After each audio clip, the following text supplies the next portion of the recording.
அடுத்து என்ன செய்யறாருன்னு கேட்டா, இந்த பராத்து இரவுக்காக வேண்டி திருமதியில உள்ள ஒரு செய்தியை எடுத்து சொல்றாரு. திருமதி ஷரீஃபில் தனியா ஒரு பாடம். ஆயிஷா ரலியல்லாஹு அன்ஹா அறிவிக்கிறார்கள், ஒரு இரவு நேரத்தில் நபிகளாரை பக்கத்திலே காணவில்லை. நான் தேடி கொண்டு போனேன். கடைசியில நபி ஸல்லல்லாஹு அலைஹி வஸல்லம் போய் ஜன்னத்துல் பக்கீயிலே நின்றார்கள்.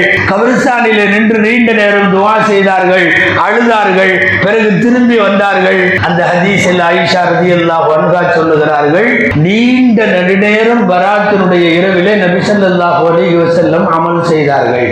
அப்ப திருமதியில ஒரு ஹதீஸ் இருக்குதுன்னு சொல்லி ஒரு ஹதீஸை வச்சு பார்த்தீங்கன்னு சொன்னா, அந்த பராத் இரவு 15வது இரவுக்கு ஒரு சிறப்பு இருக்குங்கிற மாதிரி படுதுல. இந்த ஹதீஸிலேயே இன்னொரு பகுதியில் அந்த பிற்பகுதியில் உள்ள அதையும் சொல்ற, அதையும் கேட்டுக்கிறேன். இதே ஹதீஸ் தான், ஒரே ஹதீஸ் தான். ஆயிஷா ரலியல்லாஹு அன்ஹா அறிவிக்கிற இன்னொரு அறிவிப்பும் பதிவாக இருக்கிறது. ஆயிஷா ரலியல்லாஹு அன்ஹா சொல்லுகிறார்கள், ஷஅபான் மாதத்தினுடைய 15வது இரவில், அந்த இரவை குறித்து நான் நபி ஸல்லல்லாஹு அலைஹி வஸல்லம் அவர்களிடத்தில் கேட்டேன். ரசூல் ஸல்லல்லாஹு அலைஹி வஸல்லம் சொல்லுகிறார்கள், பனு கல்பி என்கிற கோத்திரத்தாரினுடைய ஆடுகளினுடைய ரோமங்களை விடவும் அதிகமாக பாவங்கள் இருந்தாலும் அல்லாஹ் மன்னிக்கிறான்.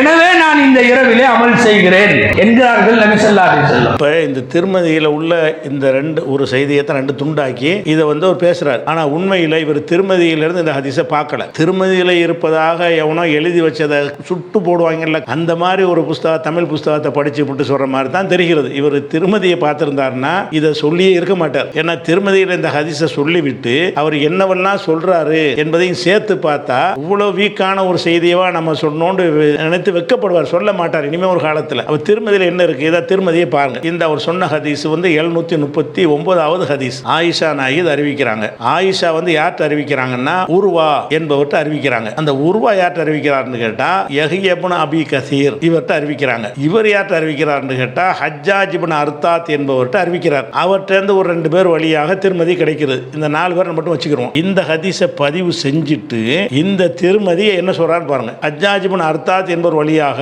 இந்த ஒரு வழியில் மாத்திரம் தான் இந்த ஹதீஸை நம்ம அறிகிறோம். அதை சொல்லிவிட்டு அவர் சொல்றாரு, முகமதுனா புகாரி தான் முகமதுமாங்க. ஏன்னு கேட்டா தான் ஒரிஜினல் பேர். புகாரி இமாம் சொல்ல நான் கேட்டிருக்கிறேன். இந்த ஹதீஸை பலவீனம் என்று அவர் சொல்லி நான் காதால கேட்டிருக்கிறேன், சரியில்லா ஹதீஸ் என்று சொல்லிட்டார். சும்மா பலவீனம்னு சொல்லல. புகாரி சொன்னாரு, யஹ்யா இப்னு அபி கஸீர் அந்த அறிவிப்பாளர், அவரு உருவாவிடத்தில் எதையும் செவியுற்றதில்லை, அது மாத்திரம் குறை கிடையாது. ஹஜ்ஜாஜ் இப்னு அர்தாத் என்று சொல்லக்கூடியவர் யஹ்யா இப்னு அபி கஸீர்ட்ட எதையும் கேட்டதில்லை, இந்த ஹதீஸை நம்பாதீங்கன்னு சொல்லி தந்திருக்கிறார். பராத் இரவுக்கு சொல்லப்படுற திருமதியுடைய ஹதீஸ் சரியில்லைன்னு திருமதி சொல்லிவிட்டார். திருமதி மட்டும் சொல்லல, புகாரியும் சொல்லிவிட்டார். அது போய் என்ன செய்யறாருன்னா, இதை அல்பானியே சரி கண்டிருக்கிறார் வேற அதில் சேர்த்துக்கிறார். பின்னாடி அல்பானி சரி கண்டா சரியாயிருமா, காரணத்தோடு இருக்கணும்ல. ஆனா இந்த ஹதீஸ் அல்பானி லைஃப்னு சொல்லியிருக்கிறார். அதையும் தகவலுக்கு சொல்லிக்கிறேன்.